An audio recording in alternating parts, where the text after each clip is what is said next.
what we're seeing happening right here in Maryland, not even at the national level, forget Silicon Valley to some extent, what we're seeing in Maryland is a pattern that's starting to develop, which is technology company comes in, redefines the status quo, and then regulation comes at some point later. And I think we're seeing that now with an industry that's already been incredibly disrupted. And when we talk about disruption, we're talking about shedding human labor, shedding human wages, and diverting more of that capital directly into the pockets of these tech CEOs and their boards and their shareholders. So we already know that the transportation, what used to be mostly cab drivers, a lot of them own their own cars. That gave way just within the last decade or so to Uber and Lyft and all these ride-sharing companies, which gigified a full-time occupation, and now we're seeing that gig economy giving way to an economy that doesn't require human labor. And so we're seeing Waymo announce that it is coming to the East Coast. They've been operating in the West Coast and in places like San Francisco and Arizona and California for a few years. I remember I was out in SF for a union conference in San Jose, and I got a ride from my cousin or cousin's boyfriend to San Francisco, and I saw one of these cars for the first time, and it was pretty eerie. And again, as Andy mentioned, we're not against technology, but we do need to be mindful of the impact that it has on people. And so when Waymo announced that it was coming, I think a logical and rational thing for folks with responsibility over government and regulation and public safety in Maryland and in Baltimore to do would be to consult experts and decide how to respond. And so if we, and in fact, there are people in Baltimore who are working on this exact topic. And so this is, I want to mention that we are not citing this article because it hasn't been published yet. At the top, it says draft. Please do not cite without permission. So Professors Hubbard and Starger, we're not citing you, but we are grateful that you put this article draft out into circulation so that we can have these kind of conversations, and it couldn't be more timely. And so what these two University of Baltimore law professors, one's the William Hubbard, who's the professor of law and director of the Center for the Law of Intellectual Property and Technology at University of Baltimore, and Colin Starger, who's the associate dean of academic affairs and director of legal data and design clinic at University of Baltimore. What they're pointing out with this draft paper, which they haven't even had time to publish yet because this disruption to labor and the economy and to our streets is happening so quickly. They take Maryland as America in miniature and extrapolate that there are 850 laws on the books in Maryland that would need to be updated in order to bring what Waymo has announced it's already doing or about to do into compliance with state law. And if that's the case in Maryland, it's likely tens of thousands, 40,000 traditional state laws. And so of these 850 laws in Maryland, some of them, they just need a tweak, right? They need to shift from driver to some type of wording that includes the new reality that some of these vehicles aren't operated by human drivers in the traditional sense. But they suggest that 150 or so of these laws need more thorough policy-specific revisions, and that's not a small feat, right? Sometimes there are reforms in the legislature, and if they involve more than a few moving parts, they move forward together. But 150 laws that need to be substantially rewritten before what Waymo is saying it's going to do is consistent with the law and the state that they say they're going to do it in, I mean, that's really concerning, and that corporations can just come in and do what they want without regard to the laws that are on the book. So I think, things like tailgating, things like idling, all these things are incredibly, complex. They need to be updated so that Waymo and other companies are doing this in accordance with the law. But I think also, taking a step back, good luck to these.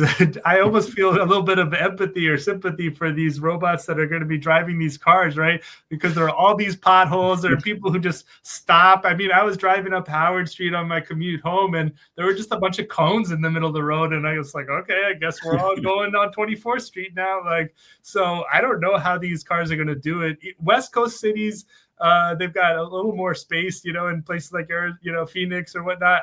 I don't know how they're going to handle it in Baltimore. I don't know. What do you think about that, Andy? I think it's going to be interesting. I saw a story recently that said that they are teaching the Waymos to drive more like the cities they're in. So they're teaching them to be a little bit more aggressive, because what I've heard from folks on the West Coast is you don't want to get stuck behind a Waymo, right? It's going to follow all the rules. It's going to drive the speed limit. It's going to stop on yellows. It's going to do all that stuff. And that's good. But Baltimore drivers are going to run that off the road. Baltimore drivers are going to be like, no, we're cutting left in front of you at a red light. And the Waymo is going to be like, help. Right? I don't know. I agree with you. I feel bad for these robots. I think there's this thing where Waymo is kind of like Claude in a sense, in which it is the nice guy version of this destructive technology. And so we feel a little bit bad for the Waymo. We like Claude, but we're worried he's going to take our job, So I don't know. I think there's a little bit of, there's going to be some comical things that happen, I think. And, I'll say this, and then I want to let you get back to your story a little bit. But I had a friend of mine who said that he took a Waymo in Arizona at one point, and it pulled up to their hotel, and it had been vandalized. And on the side of the car, it was F Waymo and get your self-driving cars out of, whatever. And I was like, I do feel a little bad for the car. It doesn't even know that it's going to pick people up, and it's got, stuff spray painted on its side and all. But that's not the actual story here. We can laugh about these cars a lot, but I think there's a real worker aspect to this that I want to kick it back to you to talk about. Yeah, absolutely. So we'll wrap up with the impact that this is happening on the hours and the wages and the jobs that this is taking away from people who can afford it least, right? That's the serious bottom line, is that despite all the platitudes from the ride-sharing companies about it being a gig for people to pick up a little extra money, a lot of people depend on these gigs to feed their families, to pay their rent, to pay their rising utility bills, and this company's swooping in and taking those jobs away.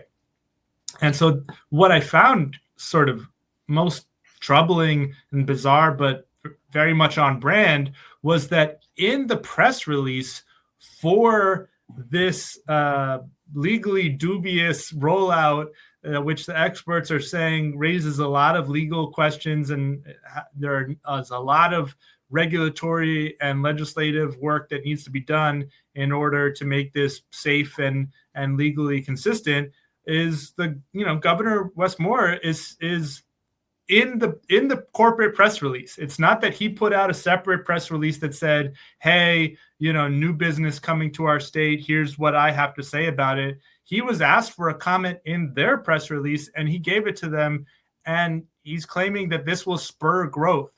And that's the real head scratcher here. There can be some kind of fascination with new technology.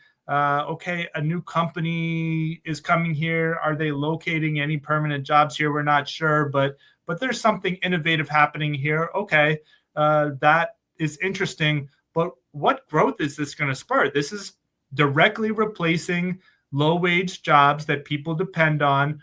That some people, if they could have another job, they would. but they're depending on this job. And this is coming in and saying, no, this job will be done by robots now.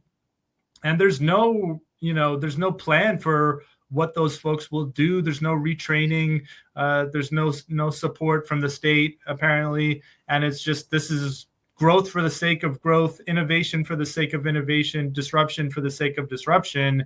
And we'll figure out the regulations and we'll, add those unemployed folks if they even qualify for unemployment. We'll take care of them later, maybe. And that's really troubling. And that's consistent with this pattern that we've seen, whether it's Claude, whether it's the data centers, is that,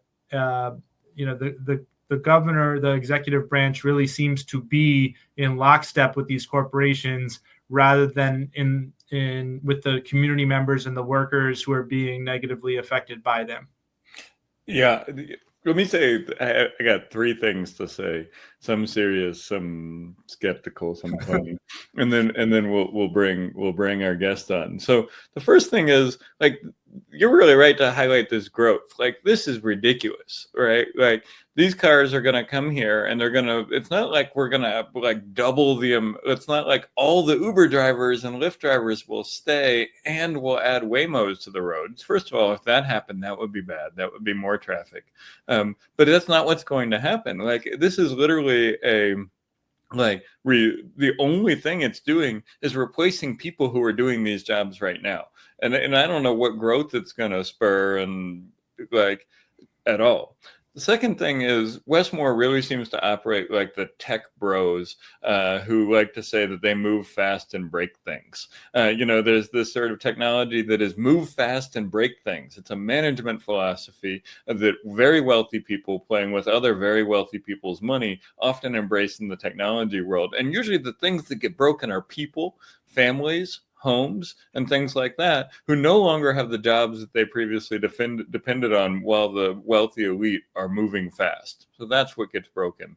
And, I think we've been having this conversation. There was this Jacobin article that came out that I think that said that, that big tech is becoming part of government now, but I think it has that backwards. I think the government is becoming part of big tech. And a statement like this by Wes Moore in advance of the big tech company announcing its press release is exactly proof of the fact that government under the control of neoliberal billionaire chasers like Wes Moore is especially becoming a function of big tech. It is now our government does the government things that big tech needs done. And the third thing I will say is, since we're talking about AI tonight, like, did the governor really say this, or did a robot write this? Because if I were to go ask the robot right now to write the most pablum thing I could imagine a governor saying in response to bringing in a fleet of robot cars to replace my lowest wage workers, this is what the robot would say, and it would be because I didn't prompt it very well. So I don't know. Like, I look at this, and this is the type of statement that looks to me like, if it wasn't written by AI, maybe the person who wrote this for the governor should have their job replaced and have to go out there and drive some Uber because this is crap. Yeah, this quote doesn't make any sense. There's an M dash in it. That's not why it doesn't make any sense, but there is one there. And, I also need to do some homework and figure out what our history is relating to driving discovery. I mean, there are a lot of things in this quote that just kind of are head scratchers, but the main thing is selling out workers who are trying to, feed their families during the winter, the cold winter with high BGE bills, and their jobs about to get taken by Waymo.